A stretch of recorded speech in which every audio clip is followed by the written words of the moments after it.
اذا بالنسبه للقبض والسعله يمكننا نديروا واحد الوصفه باش ما نكثروش الوصفات كثيره. اذا نديروا وصفه وحده اللي غتصلح لهم بجوج. اذا غادي تاخذ 2 معالق كبار ديال اللفت محكوك، وغادي تاخذ 3 المعالق كبار ديال الباربه محكوكه، و2 معالق كبار ديال الجزر يعني خيزو محكوك.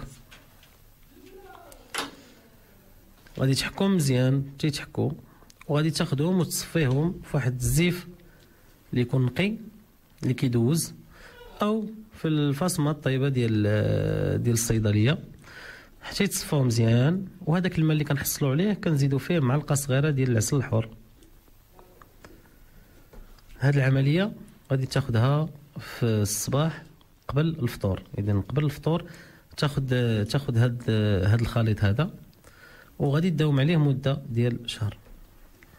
بالنسبه للاخت عزيزه كانت كتسولك في الساعه الاولى الدكتور عماد على الحجبان، عندها بحال كيتبرقعوا لها، وبغات من عندك وصفه لتقويه نمو الشعر ديال الحجبان. اذا ابسط وصفه انها تاخذ معلقه صغيره ديال زيت الحبه السوداء ونص معلقه صغيره ديال زيت السلميه، تخلطهم مزيان، ثم تولي دهن بهم، تاخذ شويه ودهن بها ديك البلاصه اللي عندها فيها المشكل ديال الحجبان، يعني دهن حجبانها كاملين، تخليها مده ديال ساعه ثم تمسحها، ما تغسلها ما والو، تمسحها بالقطن وتخليها. وهاد العمليه تداوم عليها واحد المده ديال شهرين. عندنا سؤال ديال جميله من الصويره، قالت انها كانت حرقت من يديها وبقى لها الاثار على شكل بقع بيضاء في البشره ديالها باش تنصحها. وعندنا سؤال على رقمنا 5590 سناء من قلميم اللي كتقول لك انه عندها الاثار ديال الحبوب في الجلد ديالها، وإلا ممكن نسولك دكتور عماد على شي وصفه اللي تحيد لها تخاص وترتاح ما تبقاش وشكرا. نعم، فبالنسبه للاثار ديال الحبوب او البقع السوداء فيمكن لا تاخذ الوصفه اللي عطينا في اذا هذه صالحه للجميله والسناء؟ لا، السناء بوحدها، الحبوب بوحدهم، الحبوب بوحدهم، والحرقه او الحريق بوحده. فوالا نعطيو الحبوب باش نعاودوا الوصفه اللي فيها 2 معالق كبار ديال زيت الشاي، معلقه صغيره ديال الخيار محكوك، ونص معلقه صغيره ديال الورد مطحون. اذا 2 معالق كبار ديال زيت الشاي يعني الزيت ديال اتاي، معلقه صغيره ديال الخيار محكوك، نص معلقه صغيره ديال الورد مطحون، غنخلطوهم كاملين، غندهنوا بهم البشره ديالنا، نخليهم نص ساعه ثم نمسحوهم. هذه العمليه كنديروها 3 ديال المرات في الاسبوع مده ديال شهرين.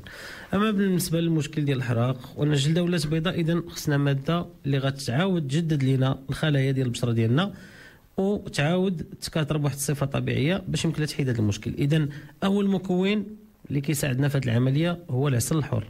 اذا غناخذوا معلقه كبيره ديال العسل الحر، وخصنا مكون اللي كيحفز الدوره الدمويه وما غاديش ياثر لينا على البشره ديالنا اللي هو الزعفران الحر. غناخذوا معلقه صغيره ديال زيت الزعفران الحر، غنخلطوا هاد المكونات بجوج وغادي تدهن بهم البلاصه اللي عندها فيها هذا المشكل هذا ديال الاثار ديال الحراق، وتخليها مده ديال ساعه ثم كتغسلها. هاد العمليه كيمكن لها ديرها مده ديال شهرين. تفضلي منى، دكتور عماد معك وناخذ السؤال ديالك للدكتور عماد.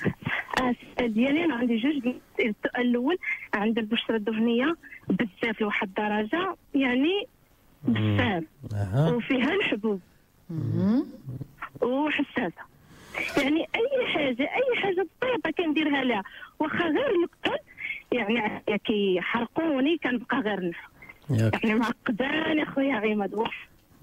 شوف انا نعطيك وصفه بسيطه لان عندك البشره حساسه وفيها ان ميد ما انك تفرز ليدام الدهون، واصلا راه مادام قلتي لي ان فيها الدهون فمباشره غادي يكون فيها الحبوب.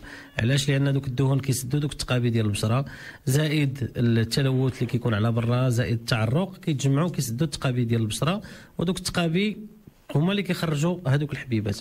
اذا غتاخدي اختي تاخدي واحد نص بطاطا، نصف بطاطا بالقشره ديالها اللي غادي تحكيها مزيان ياك، وغادي تزيدي عليها معلقه كبيره ديال الياغورت الطبيعي، واحد القريصه صغيره صغيره صغيره بزاف، يعني الراس ديال الصباع ديالك ديال الملحه. الملحه العاديه عاديه شويه شويه. علاش؟ باش نحفزوا دوك البكتيريا اللي كتكون في الياغورت، ديك البكتيريا الطبيعيه اللي كتفيد لنا الجسم ديالنا، كنزيدوا نحفزوها باش كتزيد تخدم في البشره، باش البشره كتصفيها وكتوازن ليها داك الافرازات ديال الدهون ياك.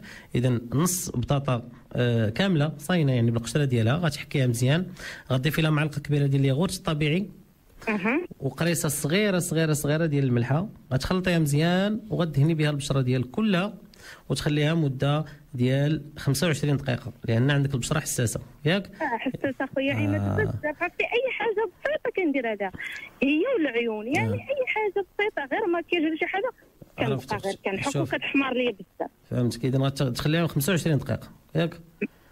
25 دقيقه وغادي تمسحيها يعني وتغسليها من بعد. وهذه العمليه غادي ديريها 3 ديال المرات في الاسبوع مده ديال شهرين صافي. شكرا اخويا ايمان. لا شكرا على واجب.